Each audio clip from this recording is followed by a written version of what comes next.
Hey guys, it's Lydia, And Hannah. and we're back at it again. Have you ever been to a party and everyone's like buzzed or tripping or something and you're not? Yeah, I mean, it's interesting though, because with alcohol, there's Hmm. people respond differently. You can become a chatty Cathy. I mean, that's when I drink a little bit of alcohol. Not to say that I get blathering drunk.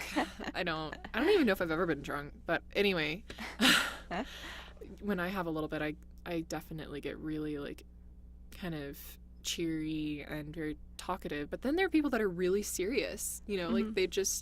They're very not super affected, or sometimes people get sad. I don't know. It's Hmm. but is that variable depending on the state that you are in Yeah, like the when you environment around drink, you. and versus actually being how you are always? Right. Huh. That's a good point. Maybe it just makes you more vulnerable to your situation. So when you're not under a substance, you are able to like rationally pull your brain out of it. Mm. So then you recognize, like, hey, this isn't forever. But when you're under a substance, your rational brain is nowhere to be found. Mm. So it's just like you're completely a victim to your environment and what's going on. Yeah, and I wonder with the rational brain, is that just, inhibitors Right. that keep you from doing something that are now down? Oh, Um, that's a good point. because, so much of what we do day to day is inhibitions just to certain thoughts. It's like, oh no, that's ridiculous. I couldn't stand on the monkey, stand on the table and beat my chest like a monkey, because that's just not. Whereas some substances actually, they bring that inhibition down. So, Right. That's a mm, good point.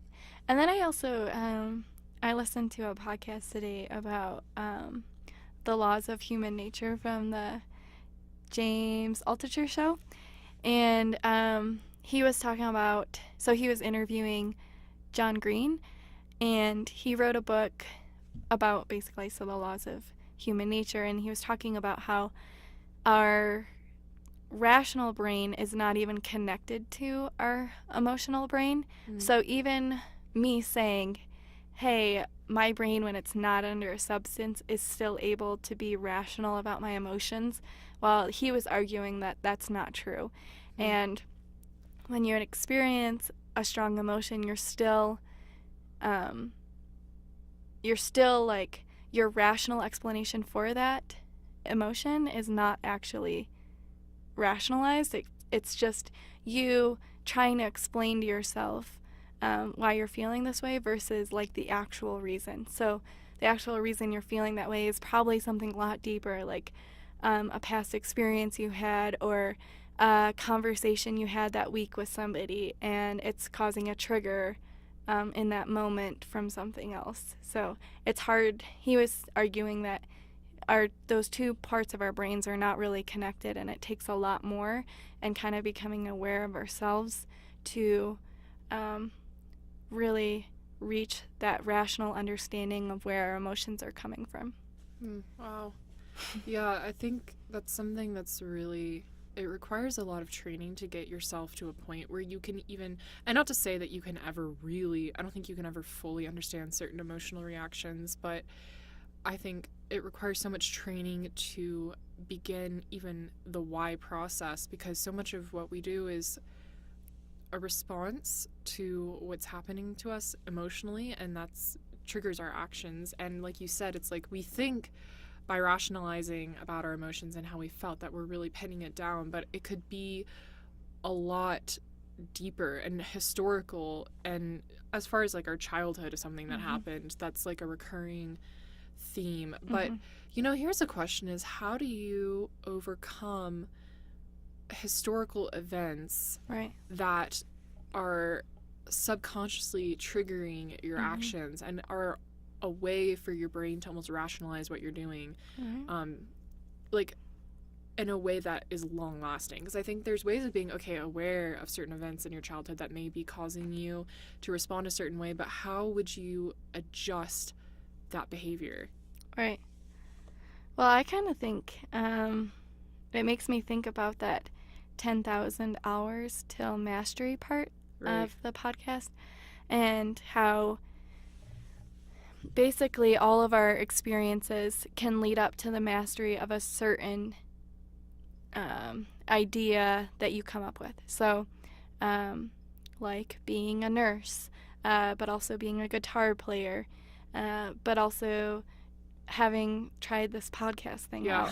So all of these experiences that we have make us a master at something, and it's just channeling in and figuring out what exactly it is that is who you are. So getting back to your question, I feel like maybe it's rationalizing it from the standpoint of how can I learn from this and how can I add it to the value of my life experience moving forward. So I think a lot of, the people that have been through the hardest shit, like, become really good listeners because they've been there, they can relate to it, and they have that personal connection to it, so then they're better able to listen and try to help someone else through it. So kind of like learning from and moving forward with it. Yeah. And I think that's a big step, is the learning from the experience and what that really looks like, because I know for me, and I think there's other people that have this, is that sometimes my initial reaction to something that is a trauma or is very difficult is to not think about it, actually, to pretty much block, which I think is a human response in certain ways with traumas. It's like, okay, this is just to survive and continue. I don't want to think about this.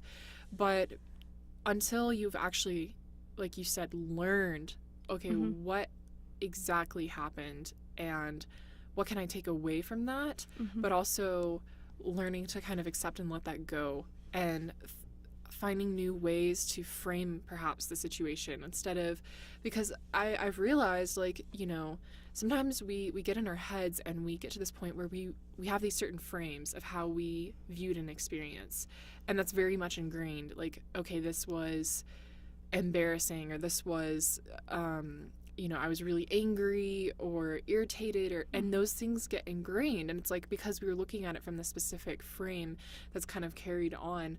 But maybe that's one tool, is reframing what happened to you, like looking at the actual facts of the situation and then trying to approach it from a different emotional perspective, so that way you're not being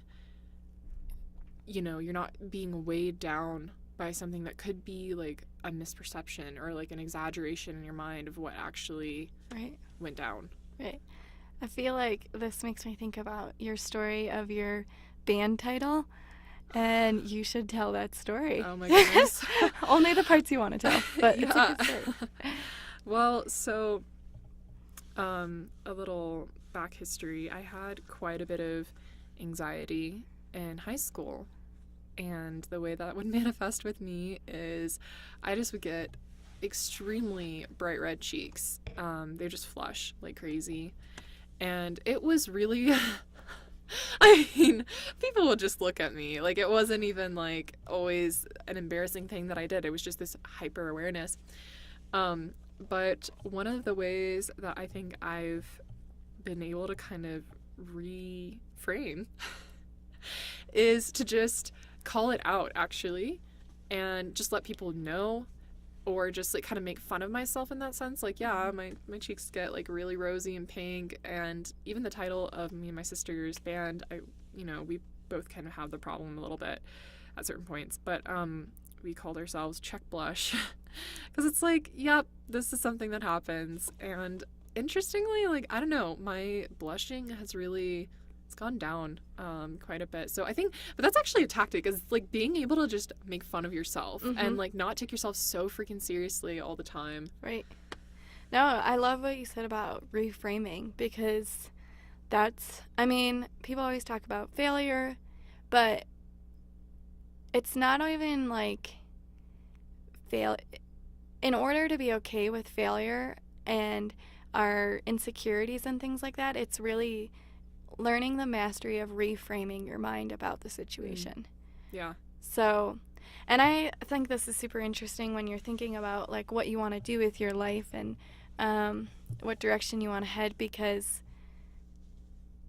I don't know if you've ever had an experience where someone like basically tried to knock you down, the naysayer, and was like, that's a really bad idea, like, you know, just trying to knock down your idea, and getting to that point where you understand that that's going to happen and you're going to reframe your mind from the naysayer and still continue on with your dream and your goals because you know they're important to you and you know it's authentic to you, and none of us really know what we're doing. So well, I think you've got a little story to share about naysayers and reframing, don't you? And vans. Yes. Yeah, that was hard for me. So I only did the van life for about a month before it became something that was a little bit unsafe for the Colorado Springs area as a only female living in the van. So but going through that process of telling family and friends and coworkers, it was honestly probably more challenging than figuring out how to fit all my stuff in the van and how to shower and how to cook my food. Like the basics of living in the van were a lot easier for me because I was passionate about it. It just fit with my values and the type of lifestyle that I wanted to live. But it was much more difficult for me to tackle the people that weren't accepting my dream or even just had a lot of questions about it, which were often phrased in ways that made me feel vulnerable and like I was doing something wrong, or like it was basically like it was a bad idea. So talking about reframing, I'm tackling doing the van again a little bit different so that it's a lot more safe for me. But I just feel like I've been working a lot on reframing my mind so that I'm ready to be okay with the naysayers, and that in the end, there's a great quote, and I can't think of it right now, but it's something about, like, people are gonna, the naysayers will end up admiring you if you end up following your dream to its truest form. And that's because all human beings really want and are really attracted to are, like, authentic forms of self and communication and things like that. So just keeping that in mind when you're reframing through the naysayers. Yeah, I think that just got me thinking about starting really anything or going on a big endeavor.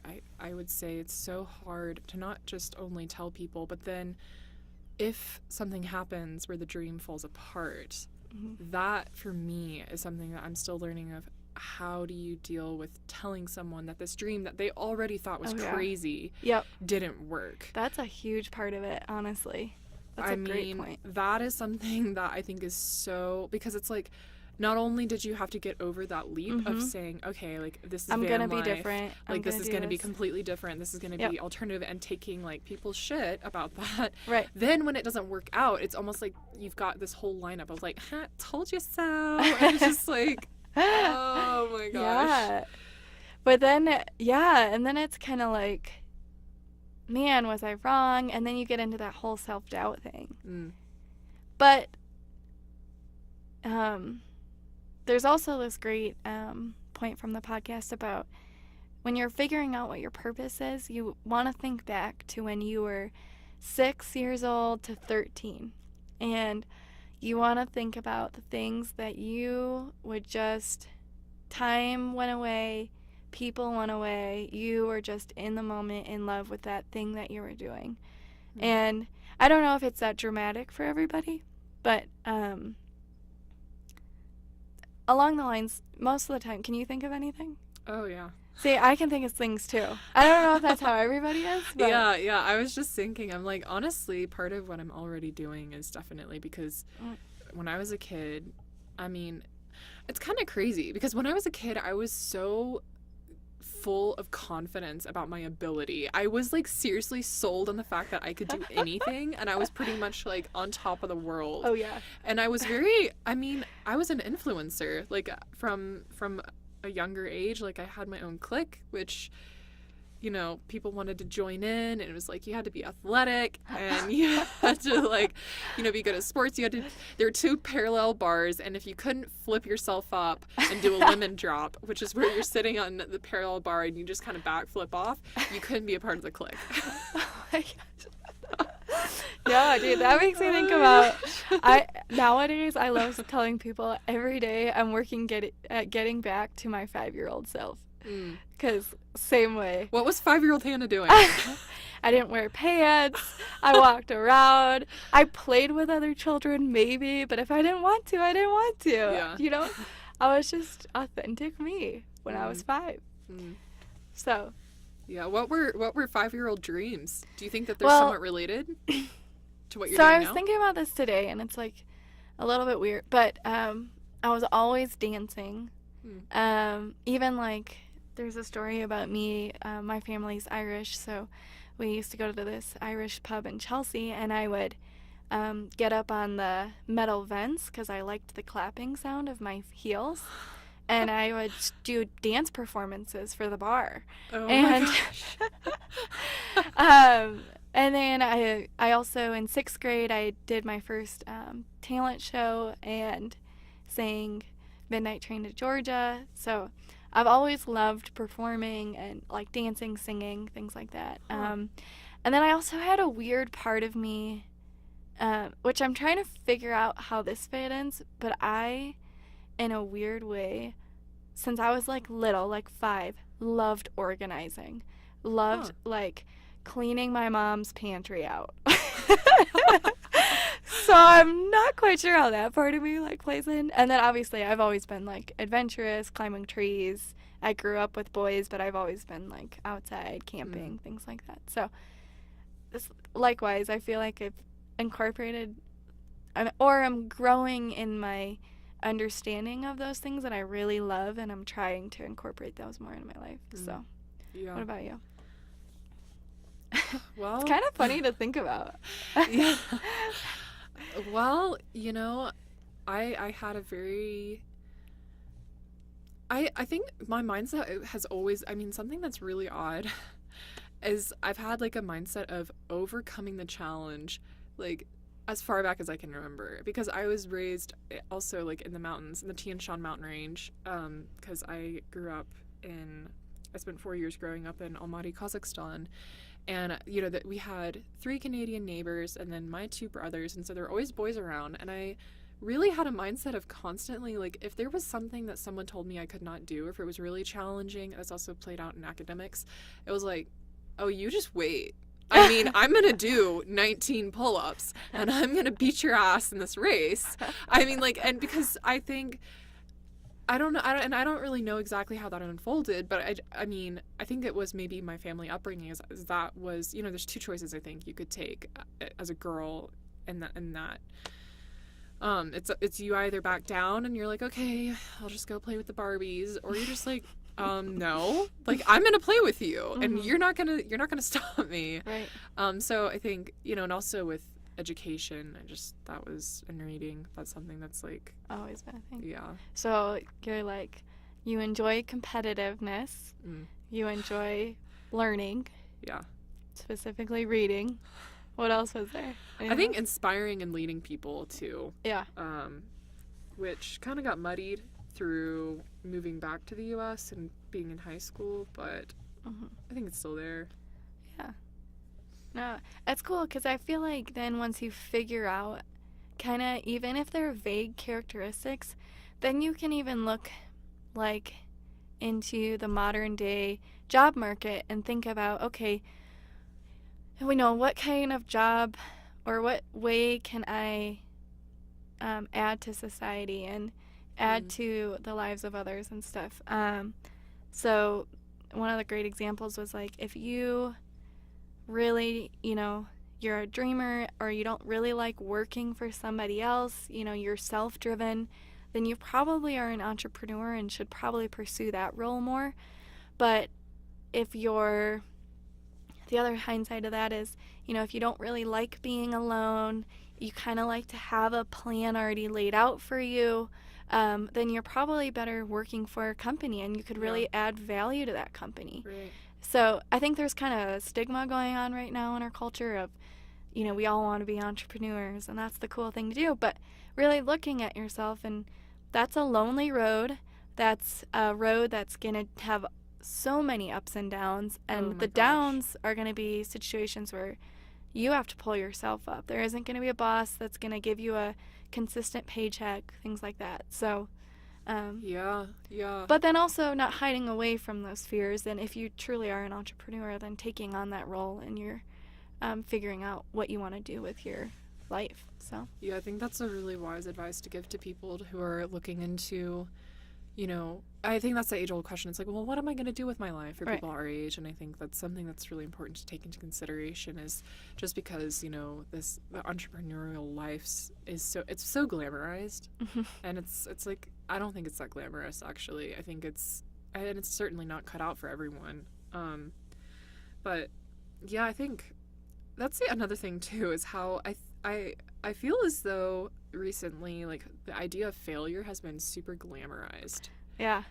And I'm like, I understand, like, overcoming, the more you fail, the more you get used to it, but it's never easy. Like, it doesn't ever get any easier to deal with something that's truly, like, if you really put a lot of heart and soul and energy and it didn't work out, like, it's not easy to get over true disappointment.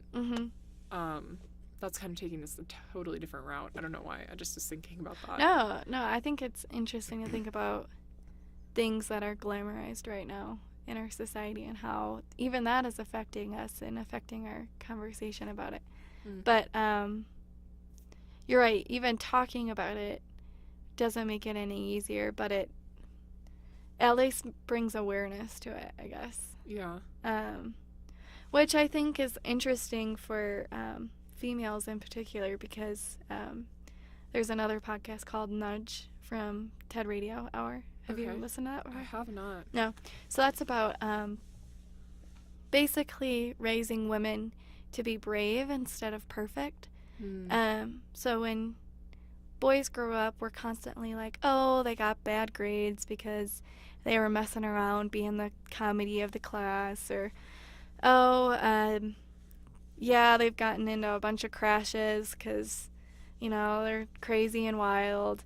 Versus, like, when you're raising girls, you're like, I don't know if you remember. I really remember that pressure, though. Like, it was important for me to get really good grades, and it was important for me to be this person that checked the boxes. And I don't know if that was like I feel like it was a stereo, or like a gender thing versus, like, just who I was as a person, but maybe it was a mixture. But the whole point of the Nudge podcast was raising women to be brave instead of perfect, so that we feel like we can fail at things, and so then from those failures we can learn how to stand up on our own. Yeah, I think that is something that's, I'm sure there are men that probably face that to a degree, but it does seem that disproportionately more women are very concerned about reaching these certain expectations they've set for themselves and being very stringent. I know I've been that way, so much so that I wasn't really raised with a whole lot of, there were rules, but my parents never told me, like, you got to get X grades, or you got to do this, or you got to do that. It was actually quite laissez-faire. And I think they always end up telling me it's because we already know the level of expectation that you set on yourself, which is, it's so ridiculous. And that's something that I've had to really reconsider is, why do I have this? I have these, it's like I'll think of, a person that has a specific characteristic that I think is ideal, but I know, okay, they don't have it all, they're missing this or that. But then I'll throw it into this huge pile and say, okay, I gotta be that. Like, I gotta be cultured, I gotta be intelligent and well read, I need to speak another language fluently, I need to look good, like, I need to be athletic, I need to go outside, I need to be, and it's like, what the hell? Who's gonna be able to reach all of that? There's not a person that checks off all of those boxes. And I mean, I think what you said is really true. Is it's how do we raise people? How do we encourage people that it's not about perfection? Because Mm-hmm. it's like I don't even know. It Yeah. seems that so many women are so hell-bent on being perfect in a Right. way, and it's just like, what? And I think it's a very fine dance though, because I think those expectations that you have for yourself though are also signs that you're driven and you're gonna try, and you're a dreamer too. Like you're gonna think outside the box and go after these things. So I think it can also be a motivator, but it's just also playing with this idea that be brave, but don't be stupid, but don't be afraid to fail. Right. You know what I mean? Like it's a really hard Oh my dance gosh, between those, it because is. there's also a lot of things like we could go and start a company right tomorrow, but the reality is neither of us have a business degree. That's kind of a stupid way to go about it. It doesn't mean that it's not a good idea, and it doesn't mean that we shouldn't be brave about it, but there's a certain planning to it and a certain level of skills that you need to have and things like that. So Right. there's just like, and that's what I'm trying to figure out is where is the dance between stupidity, bravery, accomplishment, and failure. Hmm. Yeah. Yeah, I think it's very hard as, motivated people to find that line, because I think when you're very motivated and it's always as though you're acutely aware of how you could improve. Mm-hmm. And you're always like, okay, maybe I can do this, but you're always thinking, what can I do better? What can I do more of? And I also think that's almost societal. It's like we're always told, like, okay, what's the next goal? Like, how can we be looking ahead? Right. But then, that same question of contentment, it's like, well, what do I have that a lot of people don't have? Right. What kind of skills can I bring to the table, that I have accumulated through my specific set of circumstances? And gosh, that's something I still am not fully sure of how to balance completely. Right. I heard an interesting thing today actually about comparing, and it was talking about how we compare a lot of the times out of envy. So social media platforms you're searching through and you're comparing yourself subconsciously, and a lot of times it's out of envy. You're like, oh, I wish I had that. Oh, I wish could be there right now. And John Green talks about instead comparing yourself. So he was arguing that comparing is just a part of our human nature. But instead of comparing ourselves to things that we don't have, comparing ourselves to people who don't have what we have, if that makes sense. So there's always going to be someone who's ahead of the game, and or ahead of the game that we're all playing, Right. from where you are at. But there's also always going to be someone who's behind you. So his point was by comparing yourself to the person that's behind you, it's not only going to make you more grateful, but it's also going to make you more aware of how far you've come, but also make you more compassionate of that person behind you and build those empathy skills. So then you can learn then, not in an envious way, but of this is where I am, this is where the person ahead of me is, and how can I learn from that person in a positive way to keep growing. Yeah. Because the greatest geniuses always kept growing too, but not in an envious way. So like Einstein, always changing and failing, but growing from it. But like changing the things that he grew and developed. Right. I mean, I don't know. It's kind of interesting because I listened to part of that podcast, and Robert Greene may have answered this question later. But one thing that I did wonder is, how do you balance being empathetic and aware of other people's energy and their response versus getting too caught up in that? Because I do think about people like Einstein or people like, Tesla, and Benjamin Franklin, and I think in some ways they probably weren't all that concerned with what other people thought of them. That's They probably a didn't really give good they point. probably didn't give a shit, because it's like Yeah. that's a lot of mental energy to think Right. about how people are responding to you, how to judge like what their little micro expressions mean, Right.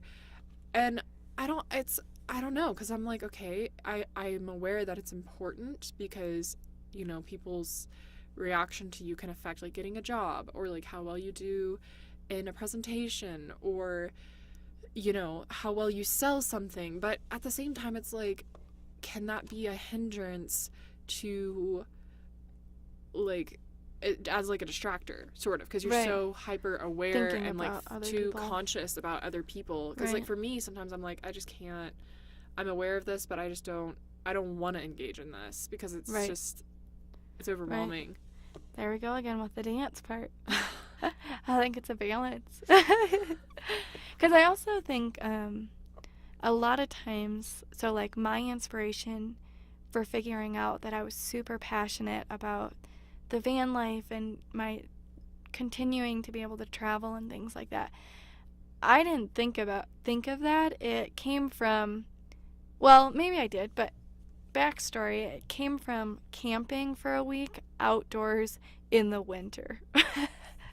Wow. And it was such a challenging experience that when I came home, I was hyper aware of how disconnected I felt from my environment, and I hated that. Mm. So that experience was my own, and that was a genuine feeling. But then I got on the internet and on YouTube, and I was just kind of looking at alternative ways of living, and that's when I came across the van life and the van community. And it was from other people who had already ahead of the game, and were living lifestyles that I wanted to live, that I was inspired to kind of make it my own. Yeah. But you're right in the fact that you can't, but if you listen then to the voices that are the naysayers and stuff like that, then it won't happen if you focus too much on Right, on that. other people. So it's like that balance. Yeah. Gosh, that's one thing that's so difficult, balance. It's like it's hard not to go from one end to another, and to be able to consider both. I think that's really, it's an art, and maybe Yeah. that's kind of a very long life journey of discovering, how do I take into account just alternative forces that are acting upon me. Right. Yeah. Yeah, I mean, that kind of brings me back to Neil deGrasse Tyson. Astrophysics, man. It's everywhere. Those forces. Which is kind of cool to think about, though. It makes me think how connected that balancing part, and once you're aware of it in our human lives, how connected we are to, like, our universe and those forces around us, and just all of that. It's kind of a master like connection if you can open your brain up to realizing that. It's kind of cool. It is. I mean, well, it just makes me think too. I just was like on the stream of consciousness about energies that you give off, not to sound too hippie. Oh, yeah. But it's interesting how, going back to the podcast with Robert Greene, how we have these perceptions of ourselves. Oh, yeah. But that's not how necessarily other people take us. I mean, like, we have in our heads, like, oh, I'm talking, I think for me, for example, like the way that I think I am in my head is I'm like, I'm a generally open person. I like talking about deep things. I'm a little bit intense. I'm very motivated. And that's all in my head. But then I have no idea for certain how I am perceived. Right. Right. And how everyone has that. They have an identity of themselves. Right. And they think that they're going along with that narrative, but they may not be. And it's like, what kind of energy, not even energy, but like attitudes, expressions can you pick up to decipher through your initial interpretation of someone versus their interpretation of themselves? Right. Well, and I think that's also interesting because I don't know if you can think, but I can think of specific people who I feel like I can genuinely tell them or tell you what their like motivation is or who they see themselves as. And part of that is because they genuinely express it, but they also have, so okay, I'm thinking of my associate clinical managers, and she repeatedly expresses this desire and concern to be a really big support system for her staff, like not only in their personal lives but in their professional lives. And she's always saying, I just want to be here for you guys and things like that. So hers is pretty easy, but you know that's, as a manager, like that is something she's really passionate about. But our other manager is, I was trying to figure out like what is her niche or her, how does she see herself? And it was a lot harder for me to think about that. Yeah. And so I like, what is it about certain people too, that are more expressive maybe with their, or, you know, like why is it easier to figure out certain people and not other people? I think maybe it goes back to what you said about how frequently a person expresses what appears to be genuine. And I think, you know, it's not even necessarily appears. I think as humans, we're pretty good, maybe not 100%, but we're pretty good at being able to perceive when someone's being authentic versus when they're faking something. Right. Like a fake smile, like we almost know immediately, like these certain things. So maybe it's the only thing that I could think of is that it would be not expressing that, or people who are either too uncomfortable with themselves to express, or they're too uncomfortable with other people seeing them and expressing that. Or they're option. Or they are ahead of the game and are aware of themselves in situations. So they're able, because I think this is kind of from that podcast, the goal that he was trying to get us to get to is where you're able to step outside of your body and see how you're being perceived and see what body reactions cause other people to perceive you. So it's kind of like manipulating the game. You know what I mean? That takes a level of mastery I can't even imagine having, because the thing that I've thought about that cripples me a lot of the time in being able to really actually give an accurate presentation of maybe who I think I am and who I am is fear. I think that is a huge tampering, because with fear, the way that, you know, for me, for example, when I'm kind of anxious or I'm not feeling comfortable, like I definitely move my body language away from someone. I don't look them directly in the eye. That's a good point. Yeah, I do the same thing. am not super comfortable with going conversationally certain places. So that's a really interesting one to me that I think kind of throws a muddle, and maybe that also makes people, they'll take that kind of and say, okay, well, they feel uncomfortable because they can't gauge you, because your fear is kind of throwing a loop in on how you would otherwise be acting and behaving. Right. That's interesting. That Sorry, I is just like realized I was like, oh no, my gosh. And then that makes me think about like masks. So like, you know, or is that really a mask? Because fear is genuine. Fear is a part of who we are. And fear often stems from our past experiences and creates what we're afraid of. So is it really a mask, or does it just take someone noticing that body language, noticing that you're afraid, and then trying to delve deeper to figure out, you know, what about this situation is making you afraid and uncomfortable? That's something really, no, it's quite deep. It's really interesting to think about how for me, for example, like just like, I don't know, just thinking of my own experience of being fearful and knowing how that alters my persona. Way to express yourself, even. And it makes me, for me, I don't want to be as expressive. I think that's really what happens when I get afraid, is I don't want to express, because the fear is judgment or rejection. Right. Well, that's what I mean. So like the fear prevents you from expressing your true self. Right. But then, For you, how do you respond when you're afraid in situations? Well, to be honest with you, I feel like I use humor a lot. Yeah.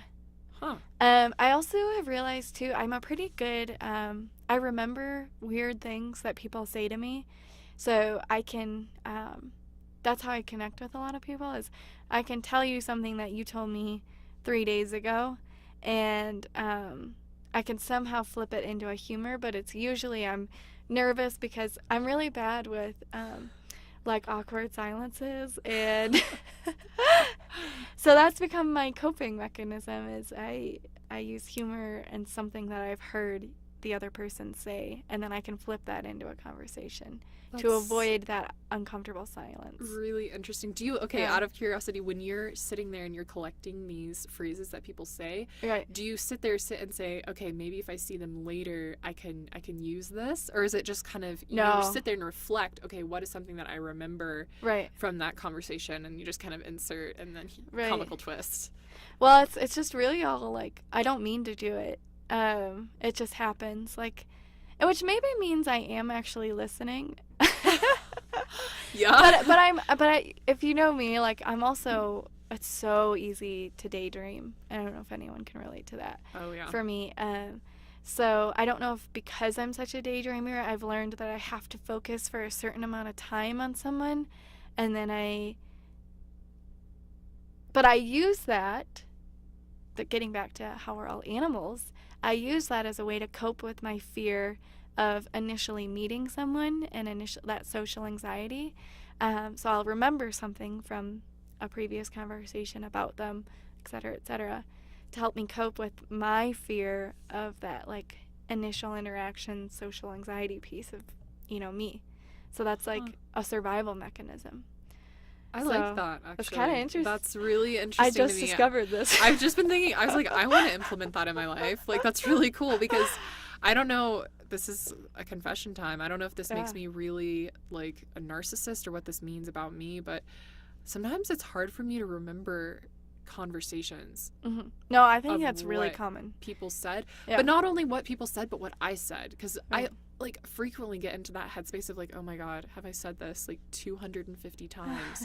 And just, like, panicking and not knowing. So that's, but I mean, maybe with that tip of, like, okay, reflecting on what did this person and I talk about previously, Right. that, and I think that's actually really smart, because I think that brings in, like, almost a level of familiarity that Right. actually decreases the anxiety of that other Oh. person, because they're like, oh, you remember that conversation. You're like, oh yeah, we had that conversation. Yes, You're you're not- not enemy. Right. Right. Dude. That's interesting. That's so cool. I want to implement this now. But I'm sure you have, I literally, like, we just broke that down. So, like, let's break down one of your fears and how you cope with it. Gosh. Well, okay, one thing that I do that actually does kind of work, and this is shout out to Alyssa, because she kind of taught me this. Whenever I get in a situation where I have the fear that I'm going to be ridiculous, Right. I almost, like, I go with it, and I take myself down a tangent of, like, what would be even more stupid? Like, what would be the most ridiculous thing that I could do in this situation that would make me look like a Right. complete, Right. numbnut? And then just kind of laughing at how ridiculous that would be if it actually happened. Like, Yeah. I don't know, like, being in a situation, even sometimes with my flushed cheeks, like, okay, imagining my face turning, like, purple while I'm standing in front of this guy, and then just, like, burping in his face, or just, like, just as I'm talking, like, Yeah. food just kind of, like, spills out of my mouth and on my shirt, and just, like, oh God. No, I love that. Like, at least that would be funny. It would be so absurd and ridiculous, it Yeah. would be funny. Like, that's literally just, like, tapping into how humor relaxes us, too. Yeah. And so that's using, like, the what if situation to get you to the worst possible place so that you just start laughing at yourself. And it's not that scary, because then No, you're like, and then oh. you're like, okay. I mean, because you think, oh, like, I could live through that. I mean, it'd be awful, but, like, Yeah. I'll live. I'll make it through. Just, like...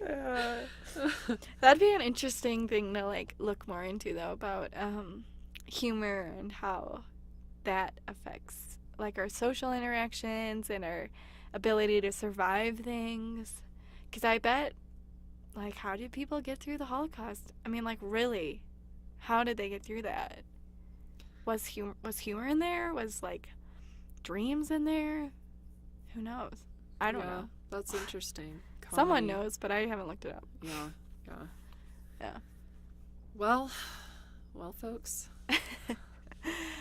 Yeah, so I think we did a lot today about reframing fear, coping with fear, dancing, balancing. Figuring out what you did when you were a child may Right. reflect where, dreams of today, and then using memories of what people said and inserting that as decreasing anxiety and comedy. Right. Ooh, I like it. Yeah, it's a good wrap. All right. Till next time. See you guys. Dude, I gotta pee so bad. Sorry, Okay. I got to a point where I couldn't really think because I had to pee. Help me. Wait. Did you hit? No, you hit the square.